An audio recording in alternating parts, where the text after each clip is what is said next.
आज हम लोग प्रतियोगिता दर्पण अक्टूबर 2025 एडिशन के अंतर्गत विज्ञान एवं प्रौद्योगिकी प्लस पर्यावरण एवं पारिस्थितिकी का क्वेश्चन आंसर सेशन 5 देखेंगे। इससे पहले क्वेश्चन आंसर सेशन 5 से पहले आपको 4 आ चुका है। चारों को आप पहले देख लीजिएगा, जो लोग नहीं देखे हुए हैं वो मैं डाल चुका हूँ, ज़रूर देख लीजिएगा। लेकिन उससे पहले आप क्या कीजिएगा कि हमारा शॉर्ट नोट्स भी है, ठीक है, प्रतियोगिता दर्पण का ही शॉर्ट नोट्स, उसको देखने के बाद अगर आप हमारा हर एक सेशन को आप उसके साथ ही लगाते जाते हैं तो आपको क्या होगा कि एक तो लंबे समय तक याद भी रहेगा, आपका फोकस लेवल भी बढ़ेगा, और मैं कई डायमेंशन से भी क्वेश्चंस जो देता हूँ उसका भी एक आइडिया आपको मिलेगा। और यहाँ जो आज का जो है सेशन 5 है, इसमें विज्ञान एवं प्रौद्योगिकी प्लस पर्यावरण एवं पारिस्थितिकी का 12 क्वेश्चन है, जो कि बहुत ही इम्पोर्टेंट सेशन होने वाला है। इसे आखिर तक सुनिएगा। मैं हुसैन सर आपका अपने से YouTube channel revision for success में आपका अभिनंदन करता हूँ, खैर मकदम करता हूँ। चलिए हम लोग आते हैं इस टॉपिक को, पहला क्वेश्चंस को देखते हैं हम लोग। तो पहला क्वेश्चन क्या है, तो विश्व स्वास्थ्य संगठन WHO द्वारा दक्षिण पूर्व एशिया क्षेत्र के लिए वर्ष 2026 तक खसरा एवं रूबेला उन्मूलन का लक्ष्य रखा था। इस लक्ष्य को कौन रखा था लक्ष्य, तो विश्व स्वास्थ्य संगठन। तो इस लक्ष्य को दक्षिण पूर्व एशिया के किस देश ने हाल में पूरा किया। तो आपको मैं 3 सेकंड का आपको वक्त दूंगा, आप इसका आंसर दीजिएगा। जो लोग हमारा शॉर्ट नोट्स जो देख चुके हैं वो लोग तो बहुत इजी वे में बनाएंगे। तो आपको है कि विश्व स्वास्थ्य संगठन द्वारा दक्षिण पूर्व एशिया क्षेत्र के लिए वर्ष 2026 तक खसरा एवं रूबेला उन्मूलन का लक्ष्य रखा था। इस लक्ष्य को दक्षिण पूर्व एशिया के किस देश ने हाल में पूरा किया। तो पहला ए है भारत, बी है पाकिस्तान, सी है नेपाल और डी है आपको बांग्लादेश। बताइए कौन सा आंसर होगा। तो इसका आंसर होगा आपको ए नेपाल, सी नेपाल होगा, ठीक है।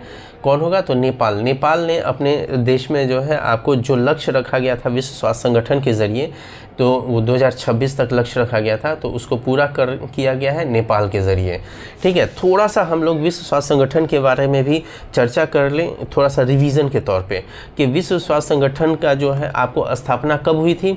तो 7 अप्रैल 1948 को हुई थी। इसकी स्थापना कब हुई थी WHO का, तो 7 अप्रैल 1948 को हुई थी। और इसका हेडक्वार्टर कहाँ है, तो जिनेवा कहाँ है, तो स्विट्ज़रलैंड में है। स्विट्ज़रलैंड देश में जिनेवा है एक शहर, तो वहाँ पर इसका हेडक्वार्टर है विश्व स्वास्थ्य संगठन का। और तीसरा है कि वर्तमान में आपको महानिदेशक कौन है इसके, तो डॉक्टर टेड्रोस एडनोम। हालांकि इसका बड़ा नाम है लेकिन इतना ही याद रखिए, डॉक्टर टेड्रोस एडनोम। क्या नाम है, तो डॉक्टर टेड्रोस एडनोम, जो कि आपको वर्तमान में महानिदेशक है WHO का, ठीक है। मैंने इतना बता दिया है, हालांकि हमने अपने शॉर्ट नोट्स में भी आपको उसको बताया है, सारी चीज़ों को रिवीजन करवाया है, तो उसको भी आप देखेंगे तो आपका रिवीजन हो जाएगा, ठीक है। लेकिन यहाँ पर एक और बात मैं कहना चाहूँगा कि इसमें सिर्फ ये जो नेपाल जो किया है, तो ये दक्षिण आपको ये जो दिया गया है कि आपको किसके लिए लक्ष्य रखा गया था, तो आपको ये दक्षिण आपको पूर्व एशिया के लिए, तो उसमें और भी देशों ने ये लक्ष्य को पूरा किया है, नेपाल से पहले कर लिया था। तो उनमें जो है आपको भूटान है, उत्तर कोरिया है, मालदीव है, श्रीलंका है, तिमोर लेस्ले है, इन सब के ज़रिए भी आपको ये पूरा कर लिया गया है। तो इसको भी ध्यान में रखिएगा, शॉर्ट नोट्स में और भी डिटेल्स में दिया हुआ है, ठीक है। चलिए अब आगे हम लोग चलते हैं। आगे चलने से पहले एक बात मैं कहना चाहूँगा कि हमारा अगर ये वीडियो अच्छा लग रहा है तो लाइक शेयर कमेंट करना ना भूलें और सब्सक्राइब करिए, और बेल आइकन को भी दबाइए ताकि आपको नोटिफिकेशन मिलता रहे, ठीक है। और मैं ये भी कहना यहाँ पर चाहूँगा कि ये हमारा जो प्रतियोगिता दर्पण अक्टूबर 2025 का एडिशन का जो है ये आखिरी सेशन है। जितना भी मैंने शॉर्ट नोट्स दिया है उसका ये सबका MCQ मेरा बना हुआ है, जो कि मैंने अपलोड कर दिया है, उसका ये आखिरी है, ये पूरा पैकअप हो जाएगा। अब अगला एडिशन जो है नवंबर का आ चुका है, अब उसका भी मैं शॉर्ट नोट्स भी दूंगा और साथ ही साथ आपको उसका MCQ भी करवाऊंगा। तो आप लोग ज़रूर उसको देखिएगा और कोशिश कीजिएगा कि ज़्यादा से ज़्यादा इसको शेयर करें, ठीक है। चलिए दूसरा आपको क्वेश्चन है, रूबेला किस प्रकार का रोग है। देखिए उसी के अंतर्गत मैंने एक और क्वेश्चन बना दिया है, यानी कि हर टॉपिक पे 1-2 क्वेश्चन रहता है, किसी में 3 क्वेश्चन रहता है, ठीक है। तो ये रूबेला किस प्रकार का रोग है, तो ए जीवाणु, बी वायरल संक्रमण, सी परजीवी रोग और डी इनमें से कोई नहीं। बताइए कौन सा आंसर होगा। तो रूबेला जो है आपको वायरल संक्रमण है, याद रखिएगा। रूबेला कौन सा ये किस प्रकार का रोग है, तो वायरल संक्रमण रोग है, ठीक है। चलिए आगे हम लोग पढ़ते हैं, आगे बढ़ते हैं। तीसरा है कि हाल में भारतीय रेलवे ने कहाँ ट्रैक के बीच पहला पोर्टेबल सौर पैनल सिस्टम चालू किया है। बहुत इंपॉर्टेंट है, ये हर एग्ज़ाम में आपको पूछे जाएंगे। हाल में भारतीय रेलवे ने कहाँ ट्रैक के बीच पहला पोर्टेबल सौर पैनल सिस्टम चालू किया है, तो ए है लखनऊ, बी है पटना, सी है आपको वाराणसी और डी है कानपुर। बताइए कौन सा आंसर होगा, तो इसका आंसर होगा आपको वाराणसी। देखिए ये इसको पहले थोड़ा सा समझ लेते हैं कि ये ट्रैक के बीच में क्या होगा ना कि ये सौर पैनल को लगाया जाएगा। जो आप आज तक जो जैसे देखते थे ना कि छत पर लगा हुआ है और उससे बिजली आता है, चाहे वो कोई भी सरकारी संस्थान हो या कोई भी प्राइवेट संस्थान भी हो, वो लोग अपने ही से अपना बिजली उत्पादन करते हैं सौर पैनल लगा करके, और उसी से ही अपना कंज्यूम करते हैं बिजली को। तो उसी तरीके से आपको रेलवे ट्रैक के बीच में आपको वो सौर पैनल लगा रहेगा और वो बिजली उत्पादन करेगा और उससे आपको ट्रेन चलेगी, ठीक है। तो ये आपको ये कहाँ आपको ये हुआ है, तो वाराणसी में हुआ है। और ये मैं बता दूं वाराणसी में भी ये जो बना है कहाँ पर, तो ये वाराणसी लोकोमोटिव वर्क्स में इसका काम किया गया है। इसी के ज़रिए ही आपको उसी एरिया में लगाया गया है और ये रेलवे मंत्रालय के द्वारा ये काम किया गया है, इसको ध्यान में रखिएगा, ठीक है। और डिटेल्स तो आप जानते हैं कि शॉर्ट नोट्स में है, आप लोग वहाँ से देख लीजिएगा। चौथा हम लोग आते हैं कि हाल में कहाँ राष्ट्रीय अंतरिक्ष दिवस समारोह आयोजित किया गया था। हाल में ही कहाँ राष्ट्रीय अंतरिक्ष दिवस समारोह आयोजित किया गया था, तो कहाँ किया गया था बताइए। ए तिरुवनंतपुरम है, बी नई दिल्ली है, सी आपको बेंगलुरु है और डी है गुजरात। तो बताइए क्या आंसर होगा, तो इसका आंसर होगा आपको नई दिल्ली। इसका आंसर क्या होगा, तो नई दिल्ली होगा। मतलब कि राष्ट्रीय अंतरिक्ष दिवस, देखिए राष्ट्रीय अंतरिक्ष दिवस कब मनाया जाता है, तो ये 23 अगस्त को मनाया जाता है, ठीक है। तो इसी के उपलक्ष्य में क्या हुआ है, तो नई दिल्ली में आपको भारत मंडपम में आपको राष्ट्रीय अंतरिक्ष दिवस समारोह मनाया गया है, ठीक है। इसमें बहुत सारी बातें हुई हैं, उसके रिगार्डिंग आगे भी क्वेश्चन मिलेंगे, इसी टॉपिक के रिगार्डिंग आगे क्वेश्चन बने हुए हैं। चलिए आगे क्वेश्चन हम लोग देखते हैं। भारतीय अंतरिक्ष स्टेशन BAS मॉड्यूल पर विचार करें, ठीक है। भारतीय अंतरिक्ष स्टेशन, ठीक है, भारतीय अंतरिक्ष स्टेशन, ठीक है, ये आप पर विचार करें।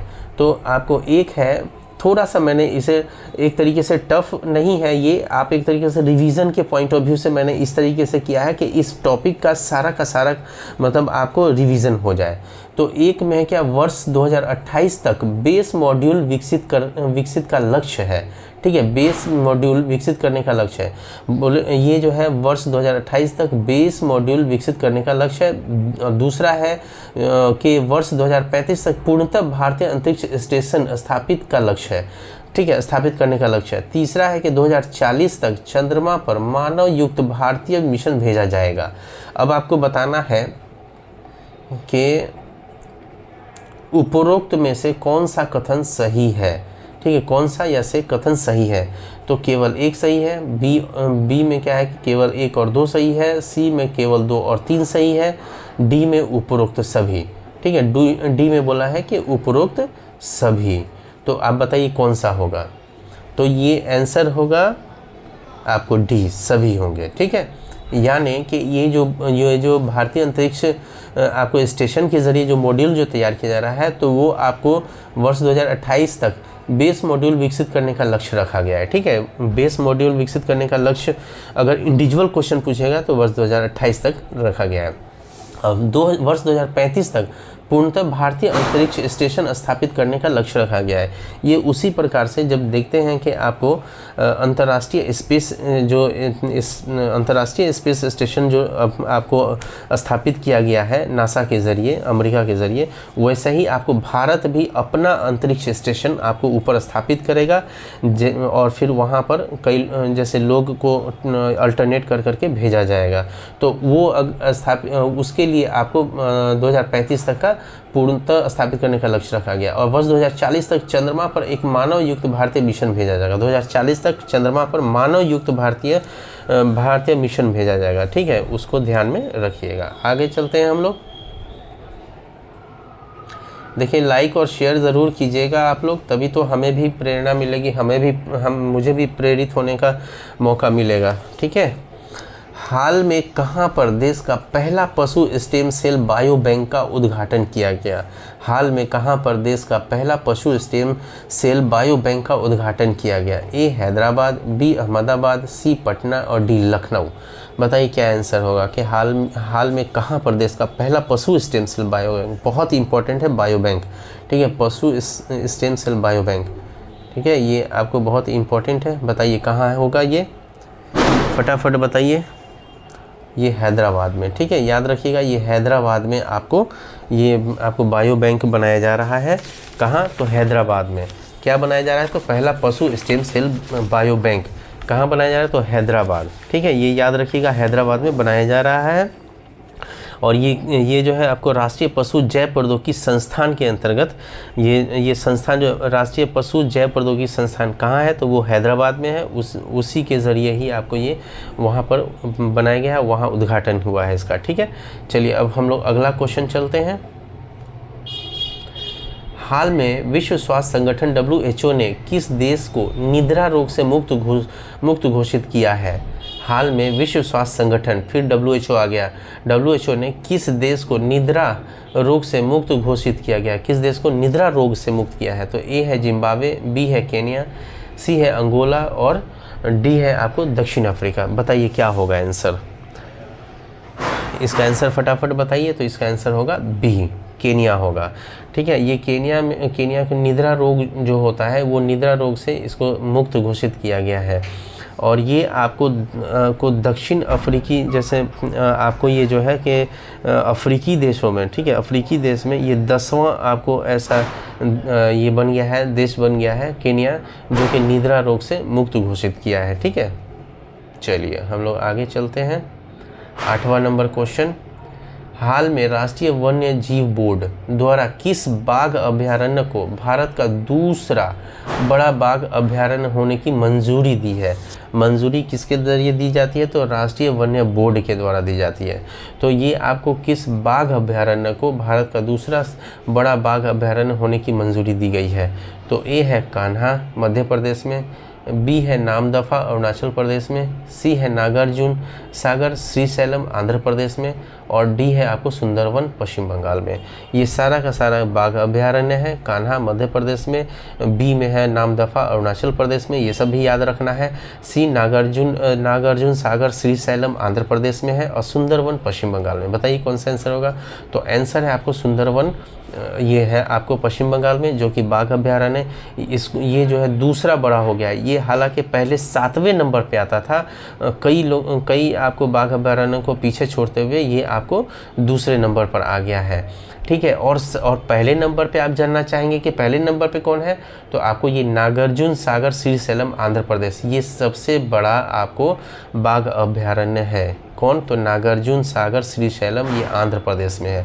तो याद रखिएगा। ठीक है, ये सब भी याद रखिएगा कि कान्हा कहाँ है? तो मध्य प्रदेश में। नामदफा बाघ अभयारण्य कहाँ है? तो अरुणाचल प्रदेश में। ये सबको भी आपको याद रखना है। ठीक है, आगे चलिए हम लोग 9वां क्वेश्चन, 16वीं शेर जनसंख्या अनुमान रिपोर्ट 2025 के अनुसार भारत में एशियाई शेरों की संख्या निम्नलिखित में से कितनी है? 16वीं शेर जनसंख्या अनुमान रिपोर्ट 2025 के अनुसार भारत में एशियाई शेरों की संख्या निम्नलिखित में से कितनी है?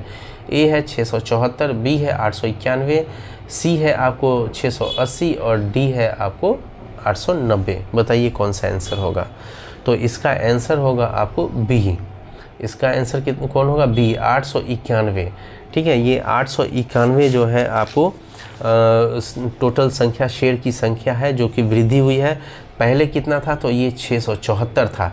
674 से ये आपको हो गया कितना? तो 891। ठीक है, 891 बी आंसर है, 891 हो गया है। और ये जो 891 हुआ है वो कितनी वृद्धि हुई है? 2020 से 2025 में ये वृद्धि आंकड़ा है। ठीक है, तो ये 891 जो हुआ है आपको, ये हुआ है 32.2% की वृद्धि हुई है। तो परसेंट में भी पूछेगा तो वो 32.2% की वृद्धि हुई है, उसको ध्यान में रखिएगा। ठीक है, अगला हम लोग चलते हैं आपको 10वां क्वेश्चन। 9 अगस्त 2025 को UNDP द्वारा आयोजित भूमध्य रेखा पहल पुरस्कार इक्वेटर इनिशिएटिव अवार्ड भारत के किस स्वयं सहायता समूह को प्रदान किया गया है? 9 अगस्त 2025 को यूएनडीपी, ठीक है, यूनाइटेड नेशन डेवलपमेंट प्रोग्राम के द्वारा आयोजित भूमध्य रेखा पहल पुरस्कार यानी कि इक्वेटर इनिशिएटिव आपको अवार्ड आपको भारत के किस स्वयं सहायता समूह को प्रदान किया गया है? तो ए है बीबी फातिमा महिला स्वयं सहायता समूह, और बी है आपको कुटुंब श्री मिशन, सी है आपको सेवा स्वरोजगार महिला एसोसिएशन, और डी है आपको आशा स्वयं सहायता समूह। बताइए कौन सा आंसर होगा जिसको यूएनडीपी के द्वारा आपको ये भूमध्य रेखा पहल पुरस्कार दिया गया है? बताइए आंसर क्या होगा? तो ये होगा कि बीबी फातिमा महिला स्वयं सहायता समूह। ठीक है, कौन होगा? तो बीबी फातिमा स्वयं सहायता समूह, ठीक है, बीबी फातिमा महिला स्वयं सहायता समूह ये होगा। आपको ये कहाँ है? तो ये आपको कर्नाटका में है। कहाँ है? तो ये आपको कर्नाटका में है। आपको बीबी फातिमा महिला स्वयं सहायता समूह, ठीक है, इसको ध्यान में रखिएगा। कर्नाटका धारवाड़ जिला में है, इसको ध्यान में रखें। इसने जो है ना, ये आपको बीबी फातिमा महिला स्वयं सहायता समूह, इन्होंने इस स्वयं सहायता समूह के अंतर्गत बहुत सारे काम किए गए जिससे कि आपको मतलब कि पर्यावरण प्रदूषित भी ना हो, किसान कृषि भी कर ले आराम से, और उनको बीज का भी आसानी से उपलब्ध हो सके। तो वो सारा काम जो है इन्होंने किया है। मतलब कि ये स्वयं सहायता बीबी फातिमा महिला स्वयं सहायता समूह कर्नाटका का है, उसने किया है। तो ये आपको इसीलिए अवार्ड मिला है। हालांकि इसमें और लोगों को भी अवार्ड मिला है, तो उनमें से आपको ये भारत की है, तो इसीलिए भारत का स्वयं सहायता समूह है, तो इसीलिए हमने इसको राइट डाउन किया है। ठीक है, इम्पोर्टेंट हो जाता है। अगला है कि हाल में जेलियांग सामुदायिक रिजर्व में एशियाई विशालकाय कछुआ लाया गया। कहाँ? तो हाल में जेलियांग सामुदायिक रिजर्व में एशियाई एक विशालकाय कछुआ लाया गया। यह रिजर्व निम्नलिखित में से किस राज्य में अवस्थित है? तो ए है मणिपुर, बी है आपको सिक्किम, सी है आपको नागालैंड, और डी है आपको असम। बताइए कौन सा आंसर होगा? तो ये जेलियांग सामुदायिक रिजर्व, ये याद रखना होगा कि कहाँ है। अगर ये कहाँ है याद होगा तो आंसर दे दीजिएगा आप कि ये नागालैंड, सी आंसर होगा, नागालैंड में है। ठीक है, जेलियांग सामुदायिक रिजर्व ये पूछा जाता है, पूछा गया भी क्वेश्चन है, कहाँ है? तो नागालैंड में है। यहाँ ये क्यों अभी चर्चा में है? तो ये एशियाई विशालकाय कछुआ लाया गया है यहाँ पर, तो इसीलिए ये इम्पोर्टेंट हो गया है। ठीक है, अगला और अंतिम क्वेश्चन हम लोग चलते हैं। नीलगिरी तहर पर विचार करें। ठीक है, नीलगिरी तहर पर विचार करें। पहला, दक्षिण अफ्रीका का पर्वतीय खुरदार जानवर है। दूसरा, तमिलनाडु का राज्य पशु है। तीसरा, पश्चिमी घाट केरल एवं तमिलनाडु में पाया जाता है। आपको ये बताना है कि उपरोक्त में से कौन सा से कथन सही है। ठीक है, पहला क्या है? तो भारत का नीलगिरी तहर पर विचार करें तो दक्षिण भारत का पर्वतीय खुरदार जानवर है। दूसरा है तमिलनाडु का राज्य पशु है। तीसरा है पश्चिमी घाट केरल और तमिलनाडु में पाया जाता है। और उपरोक्त में से कौन सा कथन सही है? तो ये आपको ऑप्शन है केवल 1 और 2, बी में है आपको केवल 1, सी में है केवल 3, और डी में है उपरोक्त सभी। तो बताइए क्या होगा आंसर इन तीनों का? तो तीनों का आंसर जो होगा वो उपरोक्त सभी होगा। ठीक है, तो ये रिवीजन के पर्पज़ से मैं सबको दे देता हूँ, ज़्यादा से ज़्यादा देता हूँ ताकि आपका रिवीजन हो सके। मेरा मेन मकसद है कि आपका रिवीजन हो सके। ठीक है, और दूसरा मकसद है कि हमारा जो शॉर्ट नोट्स मैं देता हूँ, तो शॉर्ट नोट्स जो दे रहा हूँ और उसका एमसीक्यू दे रहा हूँ, तो शॉर्ट नोट्स से ये फ़ायदा आपको होगा कि आप चीज़ों को, जैसे प्रतियोगिता दर्पण में कई बार ऐसा होता है कि क्या पढ़ना है क्या छोड़ना है, ये आइडिया नहीं मिल पाता है, तो वो आपको वहाँ पर वो आइडिया मिल जाएगा। और मिल जाएगा तब आप अपने से खुद से भी आप सेल्फ स्टडी कर करके शॉर्ट नोट्स भी बना सकते हैं, और फिर उसका एमसीक्यू आप बना सकते हैं। ठीक है, हमारा ये वीडियो अच्छा लगा होगा तो लाइक, शेयर, कमेंट और सब्सक्राइब करना न भूलें। All the best.